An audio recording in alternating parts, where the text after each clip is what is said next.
Liverpool'dan selamlar. İngiltere gezimiz devam ediyor. Kaçıncı? 5. gündeyiz sanırım. Evet. 5. gündeyiz. Liverpool'dan Dublin'e geçeceğiz. Ama en önemlisi oradan da Devler Kaldırımı'na gideceğiz. Belki de bu seyahatin en önemli yerlerinden biri. Saat sabah 9. Otelimizden şimdi çıktık. Yola koyuluyoruz.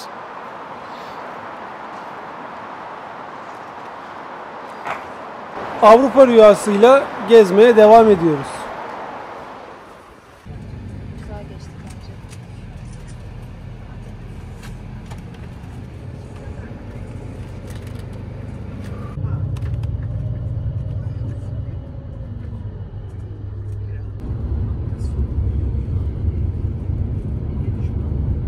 bence. Llanfair kasabasına ya da şehrine geldik. Buraya gelme sebebimiz bu şehir Avrupa'nın en uzun isimli şehri.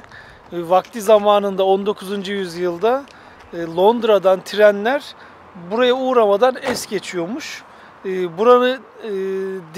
Buraya dikkat çekmek için cin bir fikirle upuzun bir isim bulmuşlar ve bu şehre o ismi vermişler. Ondan sonra bizim gibi böyle turistler, yabancılar sırf fotoğraf çekinmek için buraya geliyormuş.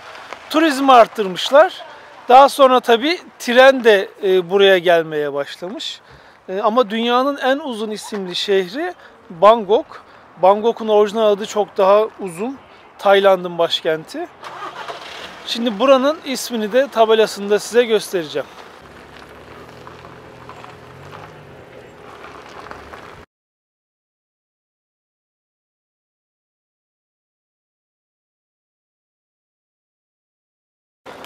Burada bir de hediyelik mağazası var. Ama şehirde kalmayacağız. Direkt devam ediyoruz.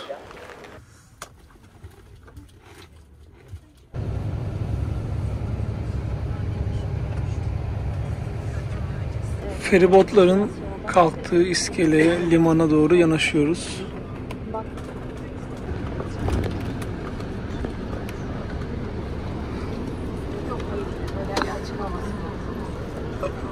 Gemiye geçtik.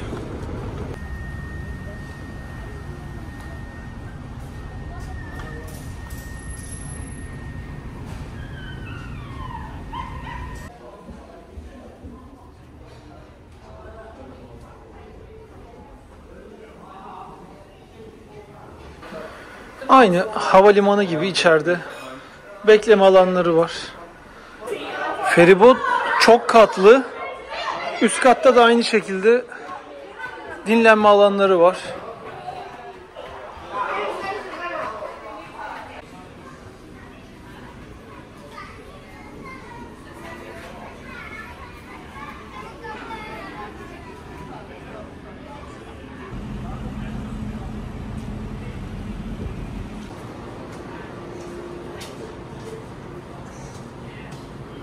Vallahi biz böyle bir lunch bulduk, içeri girdik. Kimse de bir şey demiyor. Oturduk buraya. İrlanda'ya gidiyoruz. Başkent Dublin'e yaklaşık 3,5 saat böyle gemi yolculuğu yapacağız.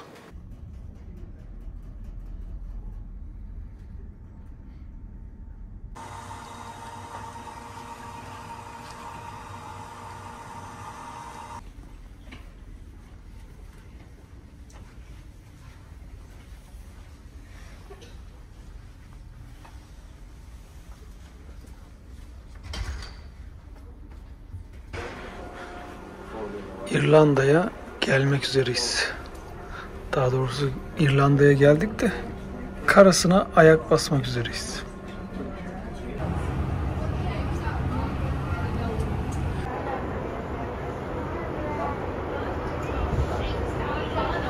Aynı Lego gibi.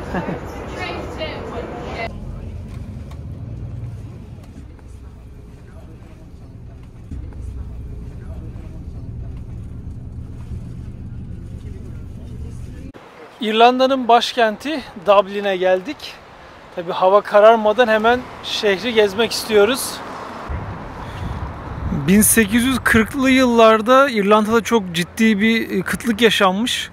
Bu heykellerde o kıtlık dönemini yansısın diye yapılmış. O dönemlerde ülkede patates üretimi durmuş. Patateste çıkan bir mantardan dolayı ve o sebeple ülke nüfusunun neredeyse 1/3 hayatını kaybetmiş. Şu an İrlanda'nın nüfusu 4,9 milyon ya da işte 5 milyon. Ama dünya genelinde yaklaşık 70 milyon İrlanda asıllı olduğu tahmin ediliyor.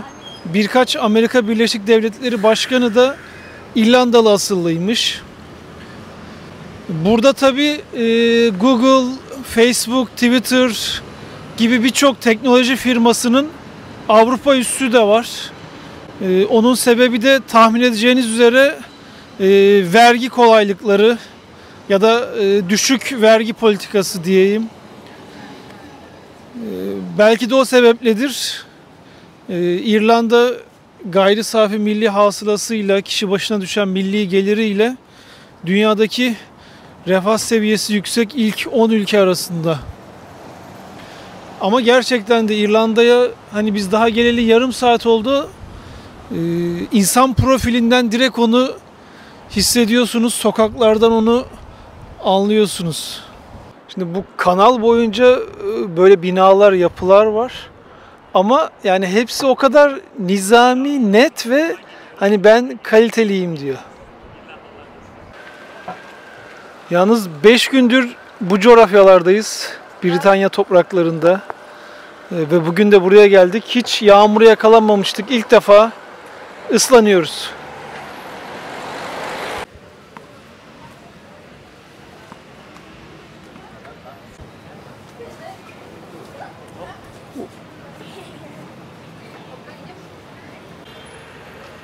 Yalnız şehir gerçekten çok güzel. Yani çok değerli toplu görünüyor. Tabii hemen yarım saat, bir saatte elbet karar verilmez ama ilk intiba inanılmaz pozitif. Dublin'de Temple Bar bölgesindeyiz. İsminden de anlaşılacağı üzere sosyalleşmek isterseniz, gece hayatını görmek isterseniz Dublin'de geleceğiniz ilk yer buralarmış. Burada belli başlı bir iki bar varmış meşhur. Bu Temple Bar'da onlardan biri.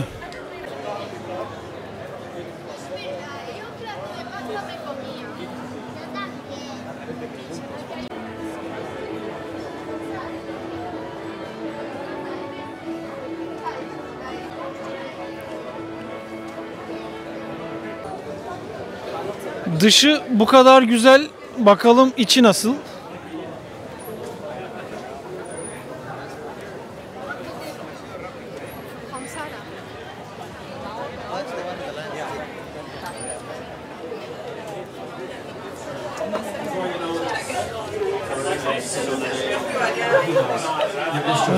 İçeride canlı müzik var ama full dolu.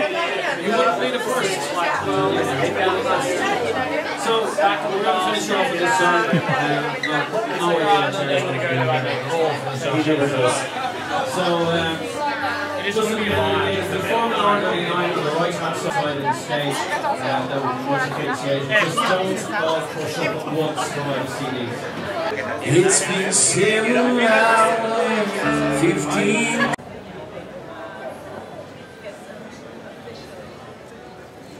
İrlanda bizden vize istiyor ve vizesi de biraz uğraştırıyormuş. Direkt İrlanda'dan alırsanız.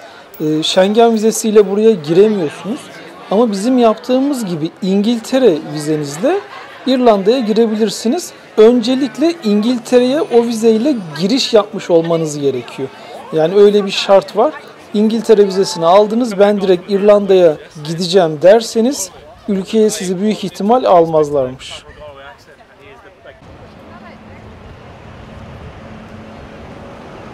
Ağustos'un 10. günündeyiz. Bugün güneş burada 9'da batıyor. Kuzeye çıktıkça gün daha da geç batıyor.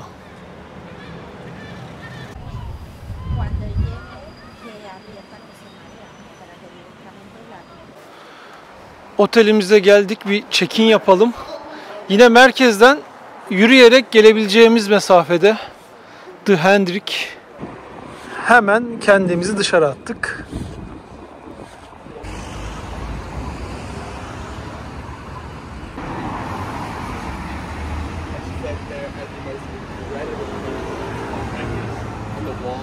Karnımızı doyurduk. Bu arada İrlanda'da Euro geçiyor. Hani sterlin değil. Birleşik Krallık'tan ayrıldıktan sonra tabii sterlinden vazgeçmişler. Aslında kendi para birimleri ve kendi dilleri de var ama benim anladığım ikisi de çok kullanılmıyor. Dili de sadece lokaller, yereller kendi aralarında sanki kullanıyor. Genelde benim gördüğüm konuşulan dil hep İngilizce.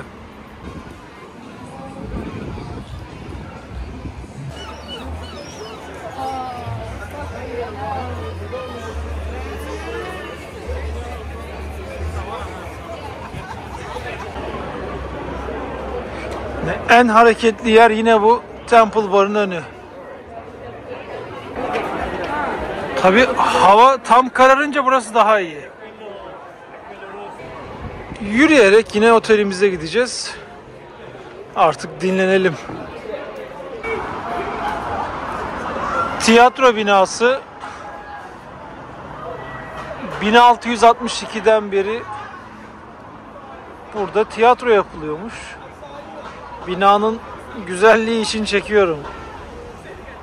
Bugün Dublin'den direkt Devler Kaldırımı'na gideceğiz. Otobüste bir 3,5-4 saat yol alacağız.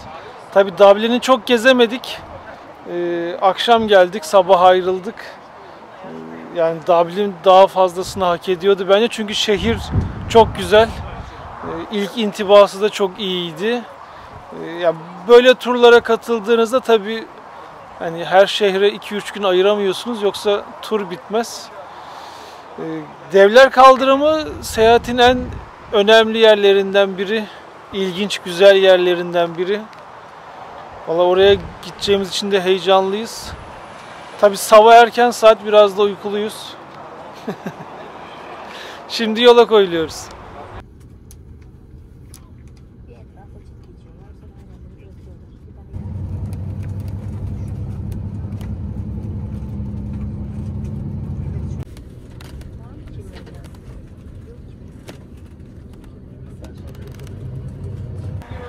Devler Kaldırımı'nın olduğu yere geldik. Şimdi bir 15 dakika aşağı doğru yürüyeceğiz. Bu otobüslerle shuttle da yapılıyor. 1 sterlin. İsterseniz onlarla da inebilirsiniz ama inerken güzel bir manzara var. Onun için yürümeyi tercih ediyoruz.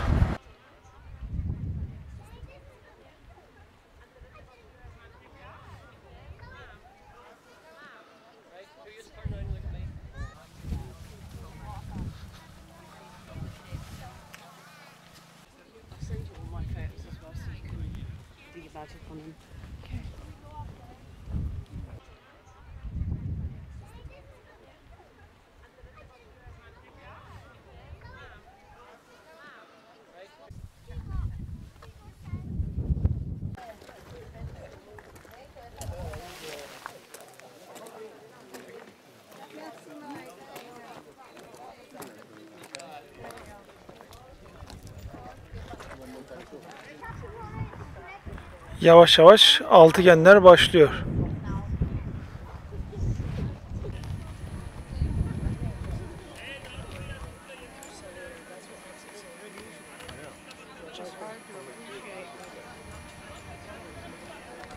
Bu kaya oluşumları ne kadar elle yapılmış gibi görünse de tabii ki öyle değil.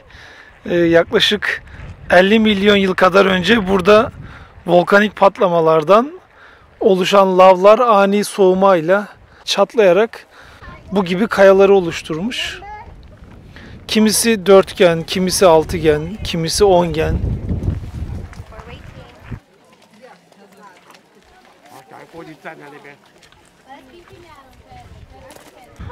Bu sütunlar da 12 metreye kadar uzanıyor.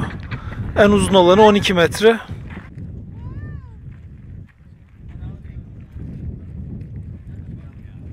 İşte 12 metre dedik. Yaklaşık 6-7 insan boyu.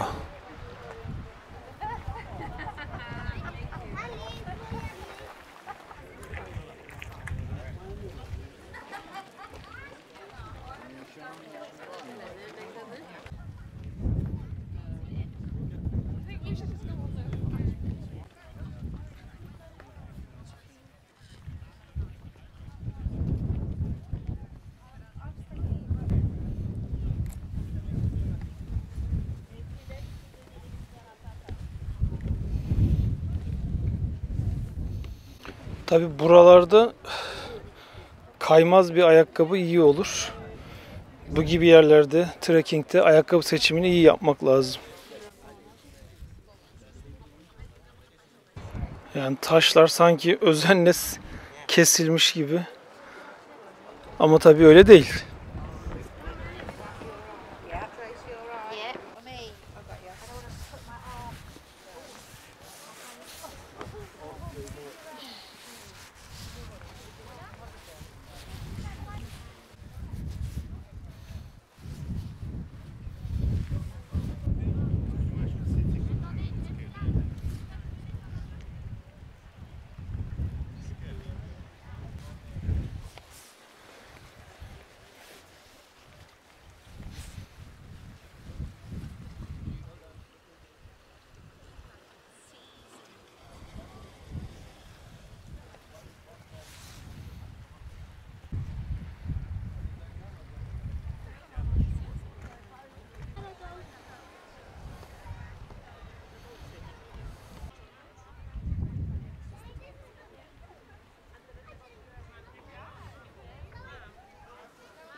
Tabii böylesine efsane üretmeye çok müsait bir yer. O yüzden burayla ilgili birçok efsane var. İşte İskoçya tarafından biri buradaki bir kadına aşıkmış. Güya ona gelmek için işte bu okyanusta bu kaldırım taşlarından yollar yapmış gibi. Hani işte muhtemelen buralara daha çok ilgi çekmek için uydurulan şehir efsaneleri ama hiçbirinde şöyle bir azıcık akla mantığa yatar maalesef bir bulgu yok. Onun için hani o efsaneleri hiç anlatmıyorum. Çok merak edeniniz olursa Google'dan yazdığınızda hemen çıkıyor zaten. Doğal yollarla oluşan taşlar, kayalar.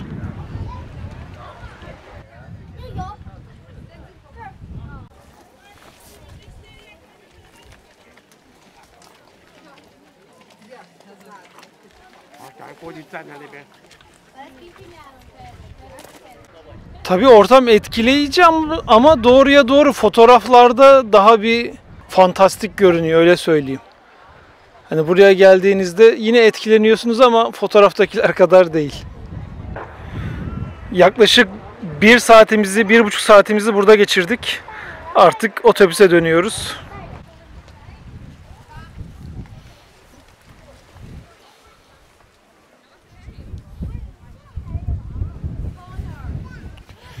Şanslıyız ki yağmur yağmadı.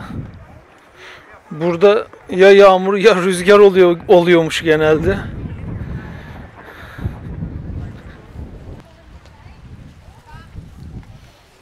Biz buraya Kuzey İrlanda'ya kendimiz gelseydik, Devler Kaldırımı'na gelmek için muhtemelen araç kiralamamız gerekecekti ya da çok uğraşacaktık.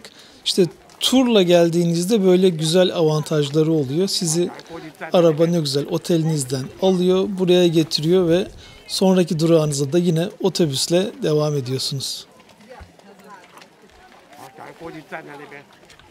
Devler Kaldırımı bayağı iyiydi. Yeşil yanıyor.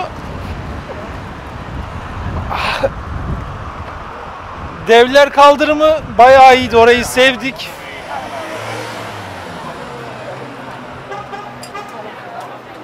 Hadi buradan da geçelim. Böyle. Şu da güzelmiş ya.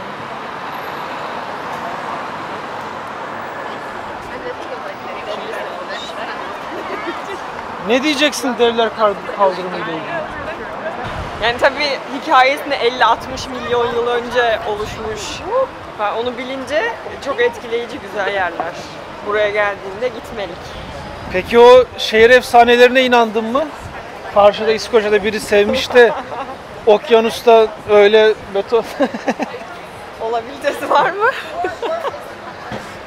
Böyle şehri efsaneleri hani oluyor. Hikayeleştirmeyi seviyorlar.